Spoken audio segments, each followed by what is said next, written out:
राधे राधे सभी के लिए एक बार फिर से आपका स्वागत है आपके अपने ही चैनल आईपी एकेडमी पे। और आज हम इस वीडियो में बात करने वाले हैं विज्ञान पंचामृत सीरीज, जो कि 10th क्लास के बच्चों के लिए बहुत ही अच्छी सीरीज चल रही है, जो आपके हर एक एग्ज़ाम में काम आने वाली है। इस सीरीज़ में हम करते क्या हैं, तो हम हर एक वीडियो में 5 महत्वपूर्ण क्वेश्चन चैप्टर वाइज कवर कर रहे हैं। तो ये हमारा चैप्टर 2 का अध्याय 2 का अम्ल और क्षार, जो कि आपका 10th एनसीईआरटी में है, उसका 3rd पार्ट कवर कर रहे हैं। मतलब अब इस वीडियो के साथ आपका ये चैप्टर 1 तो ख़त्म भी हो जाएगा। तो चलिए अब आपके लिए और बता दूं कि ये जो सीरीज़ है, ये इसमें हम हर एक क्वेश्चन को अपन को रटना तो है ही नहीं, समझते हुए चलना है। तो इसका भी आप ध्यान रखें, बिल्कुल एक एक क्वेश्चन को अच्छे से समझें। आपके एग्ज़ाम पॉइंट ऑफ व्यू से हर एक क्वेश्चन बहुत ही ज़्यादा इम्पॉर्टेंट होने वाला है। अब मैं बात करूँ ये किन किन बोर्ड में काम करने वाली वीडियो है, या कौन कौन से बोर्ड में ये काम कर सकती है। तो अगर आप देखें तो MP board, UP board, Bihar board और अदर स्टेट बोर्ड, जहाँ पे भी एनसीईआरटी चलती है आपकी हिंदी माध्यम की, उन सभी हर एक बोर्ड के लिए, हर एक स्टेट के लिए ये वीडियो इम्पोर्टेंट होने वाली है। चलिए, तो ये आपका मैंने 1 मिनट लिया, और अब आपसे मेरा यही कहना है कि चैनल को आपको सब्सक्राइब कर लेना है और वीडियो को शेयर कर देना है अपने दोस्तों में, ताकि वो भी इस चैनल से जुड़ सकें। आपका एक एक सब्सक्राइब आपके लिए और भी अच्छा कंटेंट बनाने के लिए मुझे मोटिवेट करता है। तो बिल्कुल आप सब्सक्राइब करें और साथ ही चैनल को आप शेयर ज़रूर करते चलें, जिससे कि यहाँ पे काफ़ी सारे बच्चे जुड़ सकें। चलिए अब हम बात करते हैं आज के पहले क्वेश्चन की। तो आज का हमारा पहला क्वेश्चन, और जो हमारा चैप्टर 2 चल रहा है, इसका 11वां क्वेश्चन हम इस वीडियो में अब हम कवर कर रहे हैं। तो जो पहला क्वेश्चन है इस वीडियो का, वो है पीएच स्केल के बारे में। तो पीएच पैमाना क्या है, दैनिक जीवन में पीएच के कोई 4 महत्व विस्तार से समझाइए। तो पीएच पैमाने की अगर हम बात करें तो पीएच पैमाना या पीएच स्केल कहा जाता है इसे। इससे हमें ये पता चलता है कि कौन सा पदार्थ आपका अम्लीय गुण प्रदर्शित कर रहा है, या फिर कौन सा अम्लीय है या फिर कौन सा क्षारीय है। इसकी पहचान करने के लिए पीएच पैमाने का यूज़ किया जाता है या पीएच स्केल का यूज़ किया जाता है। यहाँ पे आप देख सकते हो इस तरीके का एक स्केल होता है, जिसमें यहाँ पे ये जो कलर्स हैं, यहाँ आप देख रहे होगे जो लेफ्ट साइड में है बहुत ही ज़्यादा डार्क रेड है, और अगर हम धीरे धीरे राइट साइड में चलते हैं तो यहाँ पे आपको ब्लू कलर देखने को मिलता है। धीरे धीरे कलर में चेंजेस देखने को मिलते हैं। अब अगर कोई चीज़ है और अगर हम नीला लिटमस पेपर डालते हैं उसमें और वो लाल हो जाता है, तो वो अम्लीयता का गुण है। और यहाँ पे जो पीएच स्केल होता है, इसमें 0 से लेके आपको 14 तक के नंबर देखने को मिलते हैं। यहाँ पे जो 7 नंबर आपको दिख रहा है, ये उदासीन का निशान है, और इसके बाद अगर 7 से कम है तो वो चीज़ अम्लीय कहलाती है, और 7 से अधिक अगर पीएच आता है तो वो चीज़ क्षारीय कहलाती है।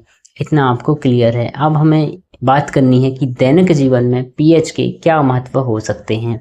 तो दैनिक जीवन में पीएच के क्या महत्व हैं, तो सबसे पहला तो है पाचन की क्रिया में जो पीएच है ये बहुत ज़्यादा इम्पोर्टेंट होता है हम सभी के लिए। कैसे, तो पेट में बहुत सारे एंजाइम स्रावित होते हैं, और उनका पीएच अगर हमें पता चल जाए तो उससे क्या होता है, पता रहता है कि पेट में इन एंजाइम का पीएच क्या है, जिस कारण से आप दवाई वगैरह सही से ले सकते हैं। ठीक है। फिर दूसरा जो यूज़ है पीएच का दैनिक जीवन में, वो है दांतों की सुरक्षा। तो मिट्टी खाने के बाद बैक्टीरिया वगैरह पहुंच जाते हैं जो कि एसिड उत्पन्न करते हैं। चाहे आप मिट्टी खा लो या सब्जी हम लोग खाते हैं, रोटी हम लोग खाते हैं, खाना हम लोग खाते हैं, तो उसके बाद हमारे दांतों में बहुत सारे बैक्टीरिया रह जाते हैं जो कि बहुत सारे एंजाइम या फिर एसिड वगैरह निकालते हैं, जिससे मुंह का पीएच बिगड़ सकता है और दांत हमारे गिर सकते हैं। फिर इसके बाद है पौधों की वृद्धि। तो पौधों की वृद्धि के लिए भी पीएच का बहुत महत्व है। मिट्टी का अगर पीएच सही रहेगा, उस हिसाब से ही पौधे वृद्धि करते हैं। तो पौधों के लिए विभिन्न प्रकार की मिट्टी होती है जिसका पीएच निकालकर पौधों की वृद्धि के लिए बहुत उपयोगी होता है। फिर इसके बाद है जलीय जीवन का संरक्षण। तो जलीय जीवन में अगर जल का पीएच आप देखोगे बहुत ज़्यादा अम्लीय हो जाएगा या बहुत ज़्यादा क्षारीय हो जाएगा, तो वहाँ पे जो पाए जाने वाले जीव जंतु हैं उनको या वनस्पति है वो नहीं रह पाएंगे। तो जल का पीएच भी ज्ञात करके हम क्या कर सकते हैं, ये पेड़ पौधे या जीव जंतुओं को बचा सकते हैं। चलिए, ये हो गया हमारा आज का पहला क्वेश्चन और अब हम चलते हैं अपने सेकंड क्वेश्चन की ओर। अब है हमारा सेकंड क्वेश्चन और सेकंड क्वेश्चन है, रासायनिक समीकरण की सहायता से समझाइए क्या होता है जब अम्ल धातु कार्बोनेट तथा धातु हाइड्रोजन कार्बोनेट के साथ अभिक्रिया करता है और बनने वाली गैस को अगर हम चूने के पानी के साथ इसकी क्रिया कराएं या चूने के पानी पे प्रवाहित करें तो क्या हमें देखने को मिलेगा।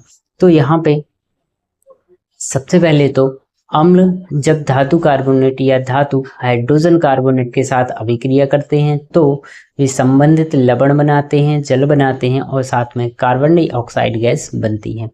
तो सीधी सी बात है, पहली बात तो हमें ये याद रखनी है कि जब भी किसी अम्ल की अभिक्रिया धातु कार्बोनेट से हो, हाइड्रोजन कार्बोनेट से हो या फिर किसी हाइड्रोजन कार्बोनेट से, तो सबसे पहले तो हमें ये याद रखना है कि जब भी किसी अम्ल की अभिक्रिया धातु कार्बोनेट से हो या हाइड्रोजन कार्बोनेट के साथ होती है तो हमारे लिए लवण बनता है, जल बनता है और कार्बन डाइऑक्साइड गैस बनती है।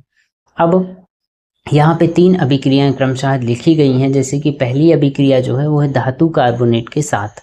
तो धातु कार्बोनेट के साथ एक अम्ल की अभिक्रिया करवाते हैं और यहाँ पे हमने HCl अम्ल लिया है। तो धातु कार्बोनेट मतलब धातु हो गई आपकी सोडियम और कार्बोनेट मतलब इसमें कार्बोनेट समूह है। तो Na2CO3 यहाँ पे आपको सोडियम कार्बोनेट देखने को मिलेगा और फिर HCl से इसकी अभिक्रिया करवाई तो आपको मिलेगा NaCl मतलब कि नमक, एक लवण बन गया आपका। फिर इसके बाद H2O मतलब जल और कार्बन डाइऑक्साइड गैस निकलती है।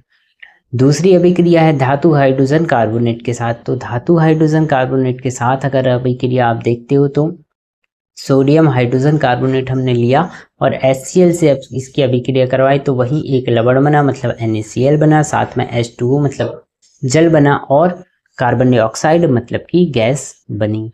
तो अब बात आती है कि अब जब हम बहुत ही कम मात्रा में प्रवाहित करते हैं चूने के पानी पर ये जो गैस आपकी कार्बन डाइऑक्साइड बन रही है तब क्या होता है, तो कार्बन डाइऑक्साइड चूने के पानी से इसको मिलाया जाता है तो चूने का पानी जो होता है वो दूधिया कलर का कर देती है। फिर इसके बाद है अगर हम अत्यधिक मात्रा में प्रवाहित कर दें तो जो कार्बन डाइऑक्साइड को अगर हम अत्यधिक मात्रा में प्रवाहित करते हैं तो ये जो दूधिया रंग है वो कैंसिल हो जाता है मतलब चला जाता है और आपको एक रंगहीन विलयन देखने को मिलता है। और ऐसा इसलिए होता है क्योंकि जो घुलनशील कैल्शियम हाइड्रोजन कार्बोनेट में बदल जाता है और दूधिया समाप्त हो जाता है। होपफुली ये क्वेश्चन आप समझ गए होंगे। चलिए अब बात करते हैं आज के थर्ड क्वेश्चन की। तो अब हमारा तीसरा क्वेश्चन है, शुष्क हाइड्रोक्लोरिक गैस शुष्क लिटमस पत्र के रंग को क्यों नहीं बदलती। तो शुष्क हाइड्रोक्लोरिक गैस मतलब कि जैसे कि HCl है, HCl आप देखते हो, HCl मतलब अम्ल, तो इसका अगर आप जलीय विलयन लेते हो तो ये यहाँ पे लिटमस पत्र का रंग बदल देती है। मतलब लिटमस पत्र जो नीला होता है उसको लाल कर देते हैं अम्ल, तो ऐसा HCl करता है। लेकिन अगर HCl को आप गैस के रूप में लेते हो, वो भी शुष्क गैस, शुष्क का मतलब है सूखी हुई गैस जिसमें जल के अणु नहीं है। तो जहाँ जल के अणु नहीं होते हैं उनमें अम्लीयता का गुण कोई भी अम्ल नहीं दिखा सकता। मतलब अगर अम्ल को अम्लीयता का गुण दिखाना है, मतलब H+ आयन बनाना है, तो इसके लिए क्या करना पड़ेगा, इसके लिए उसमें जल का होना बहुत आवश्यक है। तो शुष्क अगर आप हाइड्रोक्लोरिक गैस लेते हो तो फिर इसमें जल के अणु नहीं होते हैं, इसी कारण से क्या होता है H+ आयन नहीं बन पाते हैं। और H+ आयन अगर नहीं बनते हैं तो फिर क्या होगा कि वो जो लिटमस पत्र है आपका, लिटमस पेपर है, उसके कलर को चेंज नहीं किया जा सकता है। तो इसी तरह से ये फर्स्ट इमेज में यही दिखाया है। और सेकंड जो है आपका गीली या जल की उपस्थिति अगर रहती है तो जो नीला लिटमस पत्र है वो लाल हो जाता है। कहाँ पे, जब किसी भी अम्ल से मिलाया जाता है। तो यहाँ पे आप चेक कर सकते हो। चलिए, तो ये था हमारा आज का तीसरा क्वेश्चन। अब हम आगे बढ़ते हैं वीडियो में, और अगर आप चैनल पे नए हैं तो सब्सक्राइब जरूर करते चलें, वीडियो को शेयर करते चलें।